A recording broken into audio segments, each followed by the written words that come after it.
നമസ്കാരം. എല്ലാ SV wonder TV YouTube channel പ്രേക്ഷകർക്കും സ്വാഗതം. ഈ ചാനൽ സബ്സ്ക്രൈബ് ചെയ്യാൻ മറക്കരുതേ.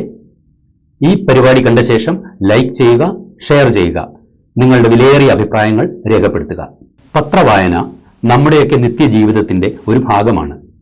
രാവിലെ ഒരു കപ്പ് ചൂട് ചായയും പത്രവുമായിട്ടാണ് നമ്മുടെയൊക്കെ ജീവിതം ആരംഭിക്കുന്നത്. ഓരോ പത്രത്തിനു വേണ്ടിയും വാർത്തകൾ കണ്ടെത്തുന്നതും അവ തയ്യാറാക്കുന്നതും പത്രപ്രവർത്തകരാണ്. ഇന്നത്തെ ഈ പരിപാടിയിൽ പങ്കെടുക്കുന്നത് മാതൃഭൂമി പത്രത്തിൽ ഇൻവെസ്റ്റിഗേറ്റീവ് ജേർണലിസ്റ്റായി 41 വർഷം സേവനമനുഷ്ഠിച്ച കരുത്തനും ശക്തനുമായ ശ്രീ ജി ശേഖരൻ നായരാണ്.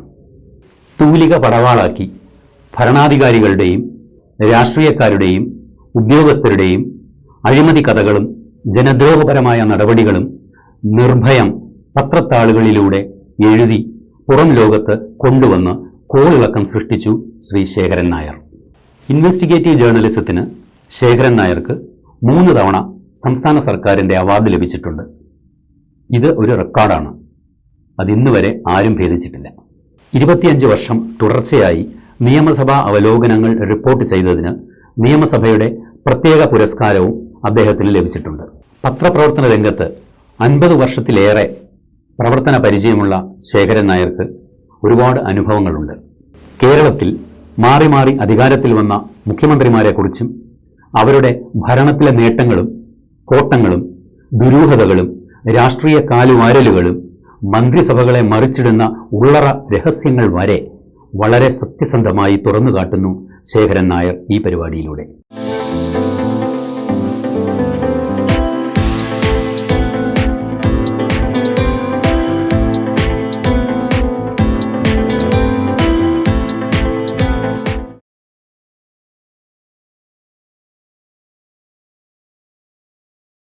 ഞാൻ 1969 മുതലാണ് പത്രപ്രവർത്തകനായിട്ട് രംഗപ്രവേശനം ചെയ്യുന്നത്. 1969 എന്ന് പറഞ്ഞാൽ അന്നത്തെ EMS നമ്പൂതിരിപ്പാടിൻ്റെ മന്ത്രിസഭയുടെ അവസാന കാലഘട്ടമായിരുന്നു ഞാൻ വരുമ്പോൾ. ഞാൻ ആ തുടക്കം മുതൽ 69 ആ EMS മുഖ്യമന്ത്രിയായ കാലം മുതൽ ഇപ്പോഴത്തെ മുഖ്യമന്ത്രി പിണറായി വിജയൻ വരെ ഉള്ളവരുടെ പത്രസമ്മേളനങ്ങൾ അറ്റൻഡ് ചെയ്യും, അവരുടെ അവരുടെ പത്രസമ്മേളനങ്ങൾ കവർ ചെയ്യും. പിന്നെ അവരെ നേരിട്ട് എനിക്ക് ബന്ധപ്പെടാനും ആശയവിനിമയം നടത്താനും വ്യക്തിപരമായിട്ടുള്ള ബന്ധം പുലർത്താനും എനിക്ക് കഴിഞ്ഞു എന്നുള്ളതാണ് എനിക്ക് ഏറ്റവും വലിയൊരു കാര്യമായി ഞാൻ കാണുന്നത്. ഞാൻ 69 അസംബ്ലിയിലേക്ക് വരുന്നപ്പോൾ കാണുന്ന കാഴ്ച EMS നമ്പൂതിരിപ്പാടിൻ്റെ അവസാനത്തെ മന്ത്രിസഭയുടെ അവസാന നാടുകളാണ്. കാരണം അന്നത്തെ മുന്നണിയിൽ തന്നെ, അവരുടെ ഇടതുപക്ഷ മുന്നണിയിൽ തന്നെ ചില വിള്ളലുകളുണ്ടാവുകയും CPIയുടെ നേതൃത്വത്തിൽ ഒരു കോൺഗ്രസിനെ അന്നത്തെ പ്രതിപക്ഷമായിരുന്ന കോൺഗ്രസിനെയും കൂടെ കൂട്ടുപിടിച്ച്, അന്ന് കരുണാകരനായിരുന്നു പ്രതിപക്ഷ നേതാവ്, 9 അംഗങ്ങളുമായിട്ടായിരുന്നു അന്ന് കരുണാകരൻ നിയമസഭയിൽ ഇരുന്നത്. ആ കരുണാകരനെയും കൂടെ കൂട്ടുപിടിച്ച് മുസ്ലിം ലീഗിൻ്റെയും കൂടെ സഹായത്തോടു കൂടി ഒരു മന്ത്രിസഭ ഉണ്ടാക്കാനുള്ള ആലോചനകൾ നടക്കുന്ന സമയത്താണ് എൻ്റെ മാതൃഭൂമി ഞാൻ നിയമസഭയിൽ റിപ്പോർട്ടിങ്ങിന് ചെല്ലുന്നത്. അപ്പോൾ ഏകദേശമൊക്കെ ആയി കഴിഞ്ഞു. മന്ത്രിസഭയിൽ നിന്ന് പിന്മാറാനും ഇവരുടെ CPIയുടെ നേതൃത്വത്തിൽ ഒരു പുതിയ മന്ത്രിസഭ ഉണ്ടാക്കാനുമുള്ള ചർച്ചകൾ പുറത്ത് നടക്കുമ്പോൾ അകത്ത് ലാസ്റ്റ് ഡേയിൽ നടപടികൾ നടന്നുകൊണ്ടിരിക്കുകയാണ് 1-2 ദിവസം. എന്നിട്ട് അവസാനം ഇത് CPI ഉൾപ്പെടെയുള്ളവർ മുന്നണി വിടുകയാണെന്നും ഈ മന്ത്രിസഭയ്ക്ക് ഇനി അധികാരം ഇല്ല എന്നും കണ്ടപ്പോഴത്തേക്ക് EMS നമ്പൂതിരിപ്പാട് അദ്ദേഹം ഒരു പരിപാടി ചെയ്തത്, ഈ അഴിമതി ആരോപണങ്ങൾ കുറേ മന്ത്രിമാരുടെ പേരിൽ കൊണ്ടുവന്നിട്ട് ഒരു മുള്ള കമ്മീഷനെ നിയമിക്കാൻ അന്ന് തീരുമാനിക്കുകയും അങ്ങനെ മുള്ള കമ്മീഷൻ്റെ സർക്കാർ തന്നെ അങ്ങനെ ഒരു നിയമം കൊണ്ടുവരികയും ചെയ്തു. അങ്ങനെ അന്വേഷണത്തിന് കൊണ്ടുവരികയും ചെയ്തു. അപ്പോൾ അതോടുകൂടി ഈ ഡിവിഷൻ വളരെ ക്ലിയറായി. ഒരു പ്രസംഗം എന്നെ അന്ന് ഏറ്റവും കൂടുതൽ ആകർഷിച്ചത് MN ഗോവിന്ദൻ നായരുടെ ഒരു സിംഹഗർജനമായിരുന്നു. അദ്ദേഹം അലറുകയാണ് നിയമസഭയിൽ. എന്നിട്ട് അദ്ദേഹത്തിൻ്റെ ഒരു ഇതുണ്ടായിരുന്നു, ഹേ നമ്പൂതിരി, ഈ കൈകളിൽ വിലങ്ങിടൂ, ഇടൂ നമ്പൂതിരി, വിലങ്ങിടൂ, ഈ കൈകളിൽ വിലങ്ങിടൂ, ഞാൻ അഴിമതിക്കാരനാണെന്ന് കേരള ജനത പറയട്ടെ, നിങ്ങൾ ഏതന്വേഷണങ്ങളും നടത്തൂ, എന്നിട്ട് എന്നെ കുറ്റക്കാരനായിട്ട് കാണൂ, ഞാൻ അഴിമതിക്കാരനാണെന്ന് പറയട്ടെ, എന്നിട്ട് നിങ്ങൾ എൻ്റെ ഈ കൈകളിൽ വിലങ്ങിടൂ, ഹേ നമ്പൂതിരി എന്ന് വളരെ പുച്ഛത്തോടുകൂടി സിംഹഗർജനമായിരുന്നു അന്ന് എം.എൻ. ഗോവിന്ദനായരുടെ ഒരു ഇത്. അത് കണ്ട് ഞങ്ങളെ പ്രസ് ഗാലറിയിൽ ഞാനൊരു പുതിയ ആളാണ്, നമ്മളെല്ലാം ഇരുന്നങ്ങ് വിറയ്ക്കുകയും കോരിത്തിരിക്കുകയും ചെയ്യണം എം.എൻ്റെ ഈ പ്രസംഗം കേൾക്കുമ്പോഴത്തേക്ക്. അതാണ് എന്നെ തുടക്കത്തിൽ ഏറ്റവും കൂടുതൽ ആകർഷിച്ച എം.എൻ. ഗോവിന്ദനായരുടെ പ്രസംഗം. പിന്നെ ടി വി തോമസിൻ്റെ പിന്നെ വാഗ്ധോരണികൾ എന്ന് പറഞ്ഞു കഴിഞ്ഞാൽ അത് വേറെ രീതിയിലാണ്. ടി.കെ. ദിവാകരൻ, ഇങ്ങനെയുള്ള പ്രമുഖർ അങ്ങ് നിരന്നിരിക്കുകയാണ്. കെ. കരുണാകരൻ ഇപ്പുറത്ത് പ്രതിപക്ഷത്ത്. ഇങ്ങനെ ഒരു നീണ്ട നിര നേതാക്കന്മാരുടെ, പരിണിതപ്രജ്ഞരായ നേതാക്കന്മാരുടെ ഒരു നിര നീണ്ടിരിക്കുകയാണ്. എന്നിട്ട് പിന്നെ തിരിച്ച് വെല്ലിംഗ്ടനെതിരായിട്ട് ഒരു പ്രമേയം ഇവർ കൊണ്ടുവന്നു, CPI-യുടെ നേതൃത്വത്തിൽ കൊണ്ടുവന്നു. എന്നിട്ട് ആ പ്രമേയം വോട്ടിനിടാൻ പറഞ്ഞു.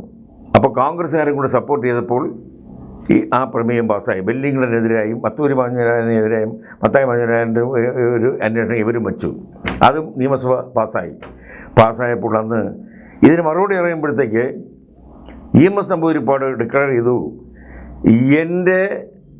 എനിക്ക് സ്വീകാര്യമല്ലാത്തൊരു പ്രമേയം പ്രതിപക്ഷത്തിൻ്റെ കൂടി സപ്പോർട്ടോടുകൂടി ഈ മുന്നണിയിലിരിക്കുന്ന കുറേ ആളുകൾ ഒരു പ്രമേയം പാസ്സാക്കി അത് അംഗീകരിച്ചു കഴിഞ്ഞാൽ അത് എന്നിലുള്ള അവിശ്വാസമായി ഞാൻ കാണുകയും ഞാൻ മന്ത്രിസഭ രാജിവെക്കുകയും ചെയ്യും എന്ന് EMS പറയുകയാണ്. എന്നിട്ട് അദ്ദേഹം നേരെ ഇത് കഴിഞ്ഞപ്പോൾ വെല്ലിംഗ്ടനും മത്തായി മാഞ്ഞൂരാനും എതിരായിട്ടുള്ള അന്വേഷണം നിയമസഭ അംഗീകരിക്കുന്നു, പാസ്സാക്കുന്നു. ഉടൻ തന്നെ അദ്ദേഹം പുറത്തിറങ്ങി നേരെ പോകുന്നത് രാജ്ഭവനിലേക്കാണ്. അദ്ദേഹം നേരെ രാജ്ഭവനിൽ ചെല്ലുന്നു, രാജി എഴുതി കൊടുക്കുന്നു. എന്നിട്ട് അന്ന് തന്നെ അദ്ദേഹം ഡൽഹിയിലേക്ക് പിന്നെ വിമാനം കയറി CPM-ൻ്റെ പോളിറ്റ് ബ്യൂറോ മീറ്റിങ്ങിൽ പങ്കെടുക്കാനായിട്ട് അദ്ദേഹം വിമാനം കയറി. അപ്പോൾ ഉടൻ തന്നെ ഇവിടെ വേറൊരു മന്ത്രിസഭ ഉണ്ടാക്കാനുള്ള ഒരു തകൃതിയായിട്ട് ആലോചന നടന്നു. കാരണം കേന്ദ്രത്തിൽ അന്ന് കോൺഗ്രസ് ഭരിക്കുന്നതുകൊണ്ട് കരുണാകരന് താല്പര്യമുണ്ട്, ഒരു മന്ത്രിസഭ വരണമെന്ന് താല്പര്യമുണ്ടായിരുന്നു. അങ്ങനെ കരുണാകരൻ്റെ കൂടി സപ്പോർട്ടോടുകൂടി മുസ്ലിം ലീഗിൻ്റെയും സപ്പോർട്ടോടുകൂടി CPI-യുടെ നേതൃത്വത്തിൽ ഒരു മന്ത്രിസഭ ഉണ്ടാകട്ടെ എന്ന് തീരുമാനം ഉണ്ടാകുകയും അങ്ങനെയെങ്കിൽ മുഖ്യമന്ത്രി ആര് എന്നുള്ളൊരു ചർച്ച വന്നു. അപ്പോഴാണ് എം.എൻ. ഗോവിന്ദൻ നായർ, കേരള രാഷ്ട്രീയത്തിലെ ഏറ്റവും സൂത്രശാലിയായ ഒരു പൊളിറ്റിക്കൽ നേതാവായിട്ട് ഞാൻ അദ്ദേഹത്തെ എക്കാലവും കാണുന്ന ഒരാളാണ്. ഈ നമ്പൂതിരിപ്പാടിനെ മുഖ്യമന്ത്രിയാക്കിയതും എം.എൻ. ഗോവിന്ദൻ നായരാണ്. അന്ന് ഇതുപോലെ തന്നെ കമ്മ്യൂണിസ്റ്റ് പാർട്ടി 57 ജയിച്ചു വരുമ്പോൾ ആര് മുഖ്യമന്ത്രി ആവണം എന്നുള്ള ഒരു ഇത് വന്നപ്പോൾ എം.എൻ. പലരുടെയും പേരുകളെന്ന് വന്നു. പക്ഷേ എം.എൻ. പറഞ്ഞു, നമുക്ക് ഒരു EMS നമ്പൂതിരിപ്പാടുണ്ടല്ലോ, നമുക്ക് അയാളെ മുഖ്യമന്ത്രിയാക്കാം എന്ന് പറഞ്ഞ് പിടിച്ചുകൊണ്ടുവന്ന് മുഖ്യമന്ത്രിയാക്കി. സത്യപ്രതിജ്ഞയ്ക്ക് പോകുമ്പോൾ ഒരു വാച്ച് പോലും കെട്ടാൻ അദ്ദേഹത്തിൻ്റെ കയ്യിലില്ലായിരുന്നു. പിന്നീട് ഒരു പത്രബോധത്തിൻ്റെ വാച്ചാണ് വാങ്ങിച്ച് കെട്ടി EMS സത്യപ്രതിജ്ഞയ്ക്ക് പോയത്. അതൊക്കെ ചരിത്രം പോട്ടെ. ഇവിടെ ഞാൻ EMS-ൻ്റെ കാര്യം പറയുന്നത്, ഉടൻ തന്നെ EMS പോകുന്നു, രാജിവെച്ചിട്ട് അദ്ദേഹം പോകുന്നു. ഇവിടെ തകൃതിയായിട്ട് ആരും നടന്നു. അപ്പോൾ എം.എൻ. തന്നെ ഒരു നിർദ്ദേശം വച്ചു, ഞങ്ങളാരും മുഖ്യമന്ത്രിയാകുന്നില്ല, ഇപ്പോൾ ഇവിടെ ഉള്ളവരാരും മുഖ്യമന്ത്രിയാകുന്നില്ല, ഞാനോ TV തോമസോ ഒന്നും മുഖ്യമന്ത്രിയല്ല. നമുക്കൊരു കാര്യം ചെയ്യാം, അന്ന് MP ആയിരുന്ന, രാജ്യസഭ MP ആയിരുന്ന അച്യുതമേനോനെ നമുക്ക് മുഖ്യമന്ത്രിയാക്കാം എന്ന് പറയുകയും അദ്ദേഹത്തെ കൊണ്ട് അടിയന്തരമായിട്ട് തിരുവനന്തപുരത്ത് വരാനും പറഞ്ഞു. ഇവിടുത്തെ ചർച്ചകളൊക്കെ നടത്തി അവരെല്ലാവരും കൂടി ആലോചിച്ചിട്ട് 1-2 ദിവസത്തിനുള്ളിൽ അച്യുതമേനോൻ ഒരു ലിസ്റ്റുമായിട്ട് കരുണാകരനോടൊപ്പം നേരെ ഗവർണറെ ചെന്ന് കാണുന്നു. ഭൂരിപക്ഷം ഉണ്ടെന്ന് പറയുന്നു. പിന്നെ അങ്ങനെയാണെന്നുണ്ടെങ്കിൽ മന്ത്രിസഭ ഉണ്ടാക്കാൻ അവകാശവാദം ഉണ്ടായി. അപ്പോൾ രാജ്യസഭാംഗമായ അച്യുതമേനോൻ പിന്നെ മുഖ്യമന്ത്രി ആയിക്കഴിഞ്ഞാൽ 6 മാസത്തിനകത്ത് ഇവിടുന്നെങ്കിലും ഒരു തെരഞ്ഞെടുപ്പ് നടത്തി ഒരു നിയമസഭാ മണ്ഡലത്തിൽ നിന്ന് അദ്ദേഹം തിരഞ്ഞെടുക്കപ്പെടണം. എനിക്ക് തോന്നണമെന്ന് കൊട്ടാരക്കര നിന്നാണ് തോന്നുന്നു അദ്ദേഹം ജയിച്ചത് 6 മാസം കഴിഞ്ഞപ്പോൾ. പിന്നെ അച്യുതമേനോൻ്റെ കൈകളിലായി അടുത്ത ഇലക്ഷൻ വരികയും തെരഞ്ഞെടുപ്പിനെ നേരിടുകയും വീണ്ടും അച്യുതമേനോൻ മുഖ്യമന്ത്രിയായി വരികയും ആ മന്ത്രിസഭ അടിയന്തരാവസ്ഥ കാലത്ത് കൂടെ കടന്നു പോയതുകൊണ്ട് 1-2 വർഷം കൂടി എക്സ്റ്റൻഷൻ കിട്ടി. 5 വർഷം കഴിഞ്ഞും അച്യുതമേനോൻ മുഖ്യമന്ത്രിയായി ഇവിടെ തുടർന്നു. അച്യുതമേനോനായിരുന്നു രണ്ടാമത്തെ, ഞാൻ കാണുന്ന, എനിക്ക് റിപ്പോർട്ട് ചെയ്യാൻ കഴിഞ്ഞ രണ്ടാമത്തെ മുഖ്യമന്ത്രി. EMS നമ്പൂതിരിപ്പാടിൻ്റെ ഒരു ഇത് പറഞ്ഞാൽ അദ്ദേഹം മനസ്സിൽ എന്താണ് ഉദ്ദേശിക്കുന്നത് അദ്ദേഹം അത് പറഞ്ഞിരിക്കും. അവിടെ വളവോ തിരിവോ ഒന്നുമില്ല. അദ്ദേഹത്തിന് പറയണമെന്ന് തോന്നുന്ന ഒരു കാര്യം പത്രസമ്മേളനത്തിൽ നമ്മൾ പത്രക്കാർ ചോദിച്ചില്ലെങ്കിൽ അവസാനം അദ്ദേഹം പറയും, നിങ്ങൾ ചോദിക്കുമെന്ന് വിചാരിച്ച ഒരു കാര്യം ഞാൻ അങ്ങോട്ട് നിങ്ങളോട് പറയാമെന്ന് പറഞ്ഞ് അദ്ദേഹം അതും കൂടെ പറഞ്ഞിട്ടേ പോവുള്ളൂ. പിന്നെ ഏത് ചോദ്യവും വളരെ കൗശലത്തോടുകൂടി മറുപടി പറയാൻ കഴിയുന്ന ഒരു അതിപ്രഗത്ഭനായിരുന്നു EMS നമ്പൂതിരിപ്പാട്. അതിസമർത്ഥനായ, അതേസമയം അദ്ദേഹത്തിൻ്റെ കയ്യിൽ നിന്ന് ഒരു പത്രക്കാരന് അദ്ദേഹം വിചാരിക്കാത്തൊരു സംഗതി കിട്ടുകയില്ല. അങ്ങനെ മറിച്ചും തിരിച്ചും കടത്തനാടൻ അഭ്യാസം പോലെയായിരുന്നു അദ്ദേഹത്തിൻ്റെ മറുപടി. അദ്ദേഹത്തിൻ്റെ വേറൊരു കഴിവ്, അതുകൊണ്ട് പറഞ്ഞാൽ അദ്ദേഹത്തിൻ്റെ ഒരു കഴിവ്, കാരണം അദ്ദേഹം മുഖ്യമന്ത്രി സ്ഥാനം രാജിവെച്ച് പോയതിന് ശേഷം പിന്നെ അച്യുതമേനോൻ മുഖ്യമന്ത്രി ആയതിനു ശേഷം അദ്ദേഹം ഒരു പത്രസമ്മേളനം നടത്തി. എനിക്കിപ്പോഴും അതിൻ്റെ മനസ്സിൽ കിടക്കുകയാണ്. അന്ന് മുഖ്യമന്ത്രി സ്ഥാനം കഴിഞ്ഞ് ഒരു മാസത്തിനുള്ളിലാണ് തോന്നുന്നു നിറഞ്ഞൊരു പത്രസമ്മേളനം നടക്കുമ്പോൾ നമ്മുടെ അന്ന് ഹിന്ദുസ്ഥാൻ സമാചാർ എന്ന് പറഞ്ഞ ഒരു ഹിന്ദി ന്യൂസ് ഏജൻസി ഉണ്ടായിരുന്നു. അതിൻ്റെ കേരള പ്രതിനിധിയായിരുന്നു V. കൃഷ്ണ ശർമ്മ. അദ്ദേഹം പത്രപ്രവർത്തകരെക്കാൾ ഉപരി RSSൻ്റെ വലിയൊരു നേതാവും RSS വഴി പത്രപ്രവർത്തനത്തിലേക്ക് വന്ന ഒരാളാണ്. അപാര പാണ്ഡിത്യമാണ്. 5 or 6 ലാംഗ്വേജ് അദ്ദേഹത്തിന് അറിയാം. ഹിന്ദി, ഇംഗ്ലീഷ്, തമിഴ്, മലയാളം, സംസ്കൃതം, ഇത്രയും ഭാഷകൾ അദ്ദേഹത്തിന് സുഖമായി കൈകാര്യം ചെയ്യും.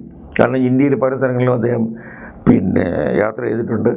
വാജ്പേയിയെ പേഴ്സണലായിട്ട് അറിയുന്ന ഒരാൾ അന്ന് അദ്ദേഹമായിരുന്നു. പിന്നീട് പിൽക്കാലത്ത് വാജ്പേയി MP ആയിരുന്ന സമയത്ത് ഇവിടെ തിരുവനന്തപുരത്ത് വരുമ്പോൾ അദ്ദേഹത്തിനെ എനിക്ക് പരിചയപ്പെടുത്തി തന്നു എന്നുള്ളൊരു ഭാഗ്യം കൂടി എനിക്കുണ്ട്. അച്യുതമേനോൻ മുഖ്യമന്ത്രിയായി വന്നു.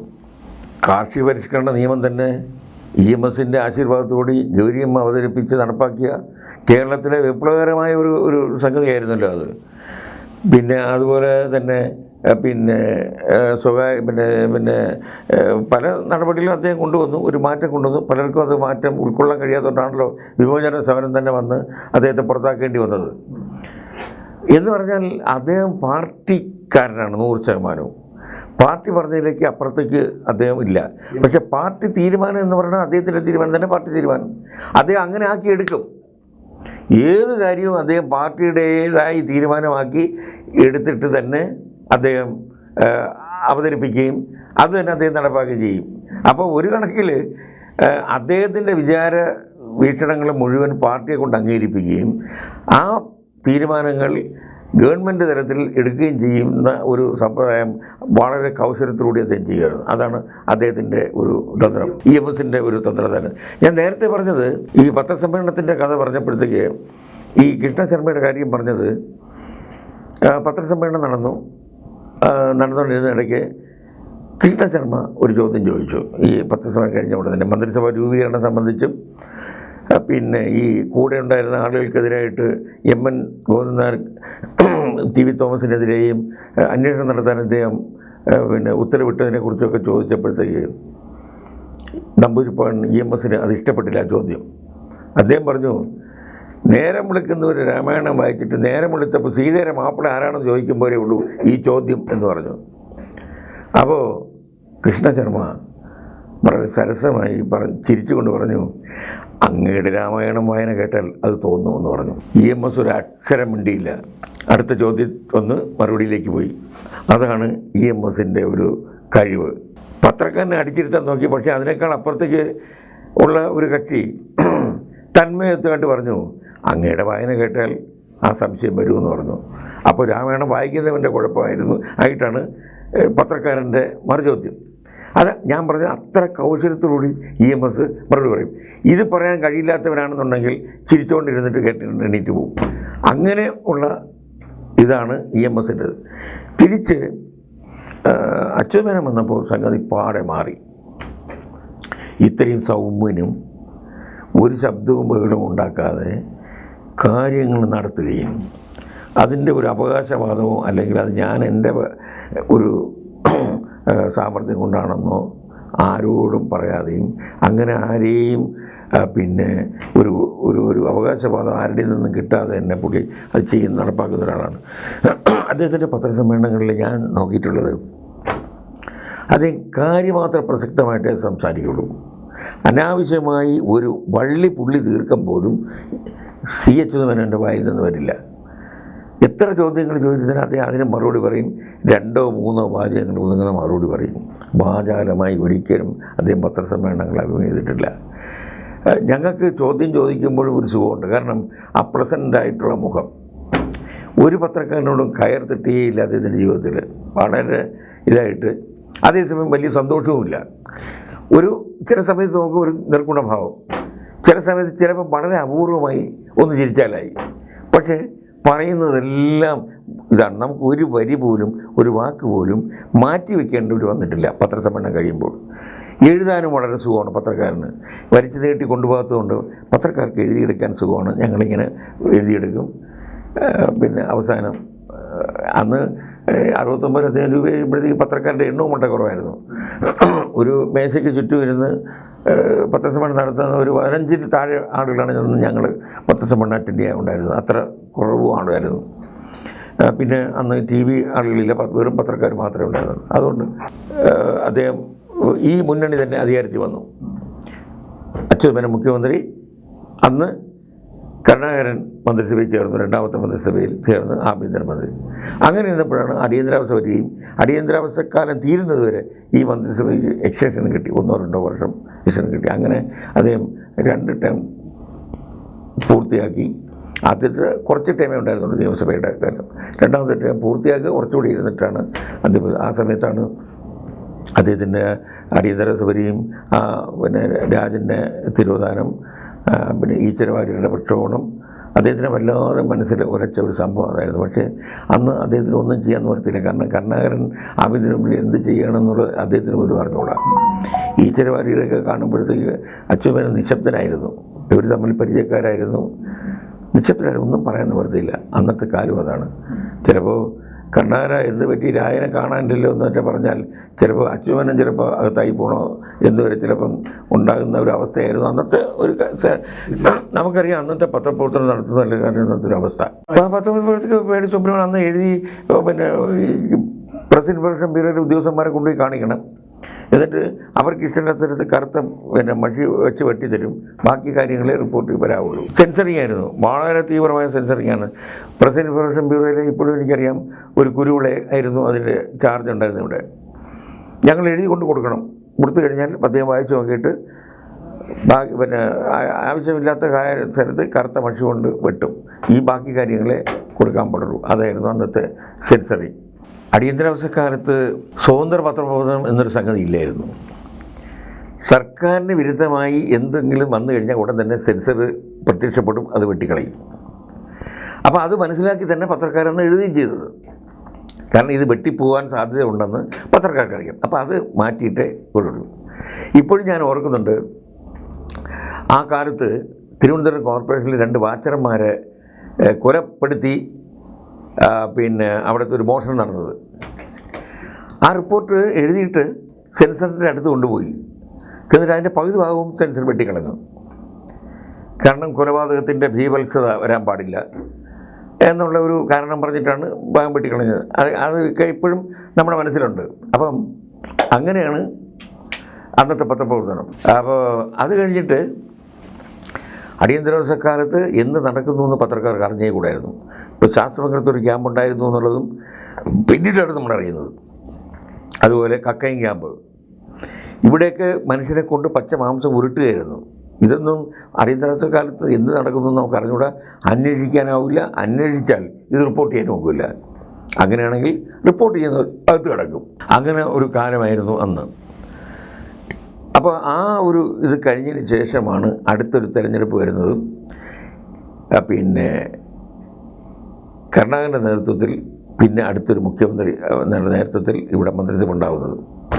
അന്ന് ഞാൻ പറഞ്ഞു, പിന്നെ നേരത്തെയും കരുണാകരൻ ഉണ്ടായിരുന്നു, അടിയന്തരാവസ്ഥക്കാലത്താണല്ലോ. അച്യുതമേനോൻ തികഞ്ഞ ഒരു മിതവാദിയും മറ്റു വകുപ്പുകൾ നടക്കുന്നത് എന്താണെന്ന് മനസ്സിലാക്കിയില്ല എന്നൊരിതുണ്ട്. പിന്നെ ഇത്രയും കാര്യങ്ങൾ ആഭ്യന്തര വകുപ്പിൽ നടക്കുന്നുണ്ടോ എന്ന് അറിയാതെ പോയൊരു മുഖ്യമന്ത്രി എന്നുമൊക്കെ പലതരം വ്യാഖ്യാനങ്ങളുണ്ട്. പക്ഷേ അച്യുതമേനോനെ സംബന്ധിച്ചിടത്തോളം ഒരു പ്രോബ്ലം ഉണ്ടാക്കി മന്ത്രിസഭ തകർക്കാനോ അല്ലെങ്കിൽ ഒരു ഗവൺമെൻറ്റിനെ ഇല്ലാതാക്കാനോ ഒന്നും അദ്ദേഹം തയ്യാറായില്ല. അതുകൊണ്ടായിരിക്കണം പല കാര്യങ്ങളും അറിഞ്ഞിട്ട് പോലും അദ്ദേഹം പിന്നെ അറിഞ്ഞില്ല എന്ന് നടിച്ചത്. അത് അടിയന്തരാവസ്ഥ കാലത്തിന് ശേഷവും ഈശ്വരമാരൊരു അപേക്ഷയായിട്ട് അദ്ദേഹത്തെ കാണാൻ ചെല്ലുമ്പോൾ അദ്ദേഹം നിശ്ചയാവസ്ഥ പറഞ്ഞുകൊണ്ടെല്ലാം അതുകൊണ്ടായിരുന്നു. അങ്ങനെ ഒരു മുഖ്യമന്ത്രിയായിരുന്നു അച്യുതമേനോൻ്റെ കാലത്ത്. പിന്നെ അച്യുതമേനോൻ്റെ കാലത്തൊന്നും വലുതായിട്ടൊരു വലിയ ഒരു ജനക്ഷേമ പദ്ധതികളൊന്നും നടപ്പായിട്ടില്ല. നടക്കില്ല. ദൈനംദിന കാര്യങ്ങളിങ്ങനെ പോയി എന്നുള്ളതല്ലാതെ ഇപ്പോൾ കാർഷിക നിയമം എന്ന് പറയുമ്പോൾ അല്ലെങ്കിൽ വിദ്യാഭ്യാസ നിയമം എന്ന് പറയുന്ന പോലത്തുള്ള ഒരു സമൂഹത്തിൽ ചേഞ്ച് ഉണ്ടാകുന്ന തരത്തിലുള്ള ഒരു നിയമവും അന്ന് കൊണ്ടുവരാൻ കഴിഞ്ഞിട്ടില്ല എന്നുള്ളതാണ് അച്യുതമേനോൻ്റെ കാലത്തുള്ള ഇത്. ഒരു EMSൻ്റെ കാലത്തുള്ള ഭൂപരിഷ്കരണ നിയമം നമുക്ക് എക്കാലവും അഭിമാനിക്കാൻ പറ്റുന്ന കേരള ചരിത്രത്തെ തന്നെ മാറ്റിമറിച്ചൊരു സംഭവമാണ്. അതുപോലെ എടുത്തു പറയത്തക്ക തരത്തിലുള്ള ഒരു അച്ചീവ്മെൻറ്റ് ഉണ്ടായിട്ടില്ല എന്നുള്ളതാണ് പിന്നെ എന്നത്. അപ്പോൾ ഇത് കഴിഞ്ഞിട്ട് അടിയന്തരാവസ്ഥ കഴിഞ്ഞ് കുറേ കാലം കൂടെ കഴിഞ്ഞ ശേഷമാണ് അദ്ദേഹം അവിടെ നിന്ന് രംഗം വിടുന്നത്. നല്ല മുഖ്യമന്ത്രി എന്ന് പറഞ്ഞു കഴിഞ്ഞാൽ പിന്നെ കോൺട്രവേഴ്സി ഇല്ല. ഈ കോൺട്രവേഴ്സി വരുമ്പോഴാണല്ലോ ഈ വിമർശനങ്ങളും മറ്റുമൊക്കെ വരുന്നത്. സൈലൻ്റാണ് പുള്ളി. കേന്ദ്രത്തിൽ നിന്നൊക്കെ പലതൊക്കെ നേടിയെടുക്കുന്ന കാര്യത്തിലൊക്കെ പുള്ളി ശ്രമിച്ചിട്ടുണ്ട്. പക്ഷേ അച്യുതമേനോൻ്റെ കാലത്ത് ഉണ്ടായ ഏറ്റവും വലിയ കേരളത്തിലുണ്ടായ ഒരു ദുരന്തം അത് പറയാതെ പോകാൻ പാടില്ല. മുല്ലപ്പെരിയാർ കരാറ് ആരും അറിയാതെ കേരളത്തിൽ ചർച്ച ചെയ്യപ്പെടാതെയോ മന്ത്രിസഭയുടെ തീരുമാനത്തിന് പോലും വിടാതെ ഡൽഹിയിൽ ആ കരാറിൻ്റെ എക്സ്റ്റെൻഡ് ചെയ്തത് ഡൽഹിയിൽ ചെന്ന് ഒറ്റയ്ക്ക് ഇന്ദിരാഗാന്ധിയുടെ പ്രഷർ കൊണ്ട് മാത്രം ഒപ്പിട്ട് കൊടുത്തു. തമിഴ്നാടിനും ഫേവർ ചെയ്തിട്ടുള്ള ആ കരാർ ഇവിടെ മന്ത്രിസഭയിൽ ചർച്ച ചെയ്തില്ല, നിയമസഭയിൽ ചർച്ച ചെയ്തില്ല, ആരും അറിയുന്നില്ല. കരാറിൻ്റെ കാലാവധി നിന്നപ്പോഴത്തേക്ക് തമിഴ്നാടിൻ്റെ രാഷ്ട്രീയ നേതൃത്വം തമിഴ്നാടിൻ്റെ കാര്യത്തിൽ നമ്മൾ കണ്ടുപിടിക്കേണ്ട ഒരു കാര്യം, അവിടുത്തെ തമിഴ്നാടിന് പ്രയോജനം ചെയ്യുന്ന ഒരു സംഭവം വന്നു കഴിഞ്ഞാൽ അവിടുത്തെ രാഷ്ട്രീയ പാർട്ടികളെല്ലാം ഒറ്റക്കെട്ടാണ്. അവിടെ വർണ്ണമില്ല, വർഗമില്ല, മറ്റതില്ല, ഒന്നുമില്ല. മുല്ലപ്പെരിയാർ എന്ന് പറഞ്ഞു കഴിഞ്ഞാൽ അവരുടെ എന്തോ എല്ലാമാണ്. ആ മുല്ലപ്പെരിയാർ കരാറിൻ്റെ കാലാവധി തീരുമ്പോൾ നമുക്കൊരു കണ്ടീഷൻ പോലും വയ്ക്കാൻ പറ്റിയില്ല. ഞങ്ങൾ ഒപ്പിട്ട് തരാം, പക്ഷേ ഇന്ന കാര്യം വേണം, ഡാം മാറ്റി നമുക്കൊന്ന് പണിയണം, കേരളത്തിലെ ജനങ്ങളുടെ 10 കോടി ജനങ്ങൾ വെള്ളത്തിൽ ഒഴുകിപ്പോവും, അറബിക്കടലിൽ കിടക്കും അവർ. കാരണം മുല്ലപ്പെരിയാർ പൊട്ടിക്കഴിഞ്ഞാൽ ആ വെള്ളം മുഴുവൻ ഇടുക്കി ഡാമിലേക്ക് വരുന്നു. ഈ ഇടുക്കി ഡാമിൻ്റെ ഇത്രയും ദൂരമുള്ള സ്ഥലത്തുള്ള ആളുകൾ വീട്ടിൽ ഒരു കൊടിൽ പോലും കാണില്ല, സ്മാഷ് ചെയ്താൽ പോവും. ഈ വെള്ളം ഇടുക്കിയെ കൊണ്ട് താങ്ങുമില്ലേ? ഇടുക്കിക്കും താങ്ങാതെ വന്നു കഴിഞ്ഞാൽ എന്തായിരിക്കും സ്ഥിതി? അങ്ങനെ വന്നാൽ നമുക്കൊരു പ്രൊട്ടക്ഷൻ എന്ന് പറഞ്ഞാൽ പുതിയ ഡാം മുല്ലപ്പെരിയാറിൽ നമ്മൾ പുതിയ ഡാം കിട്ടാൻ നമ്മൾ സ്ഥലം കൊടുക്കുന്നു, അവിടെ തന്നെ കെട്ടിക്കോട്ടെ, വെള്ളം നിങ്ങൾ കൊണ്ടുവയ്ക്കോ. പക്ഷേ കേരളത്തിലെ ജനങ്ങളുടെ ജീവന് വേണ്ടി ഒരു മുല്ലപ്പെരിയാർ ഡാം, പുതിയത് ഡാം കിട്ടണം എന്ന ഒരു കണ്ടീഷൻ പോലും വയ്ക്കാതെ അന്ന് പിന്നെ അച്യുതമേനോൻ ആരോരും അറിയാതെ ഈ കരാറിൽ പുതുക്കി കൊടുത്തു എന്നുള്ളൊരു ദുഷ്പേര് അച്യുതമേനോൻ്റെ കാലത്തുണ്ടായതായിട്ട് നമുക്കറിയാം. പിന്നീടാണ് കരാർ ഒപ്പിട്ട് കഴിഞ്ഞ ശേഷം വർഷങ്ങൾ കഴിഞ്ഞിട്ടാണ് കരാർ പുതുക്കി കൊടുത്തിട്ട് നമ്മളറിയുന്നത്. പക്ഷേ അതിന് അന്ന് CPIക്കാർ പറഞ്ഞത് ആ കരാർ ഒപ്പിട്ട് കൊടുത്തില്ലെങ്കിൽ ഇടുക്കി ഡാമിന് നമുക്ക് സാങ്ഷൻ കിട്ടില്ല, കേന്ദ്ര ഗവൺമെൻറ് ഇടുക്കി ഡാമുമായിട്ട് മുന്നോട്ട് പോകാൻ നമുക്ക് അനുമതി തരില്ല എന്ന ഒരു ഭീതി ഉണ്ടായിരുന്നു. കേന്ദ്രം പറഞ്ഞിട്ടില്ല എന്നുള്ളതല്ല, ഒരു ഭീതി ഉണ്ടായിരുന്നു. അതുകൊണ്ടാണ് ചെയ്തത് എന്നാണ് പറയുന്നത്. ഇതിനകത്ത് സത്യം എന്താണെന്നുള്ള കാര്യം ഇതുവരെ പുറത്തു വന്നിട്ടില്ല. പക്ഷേ ഒരു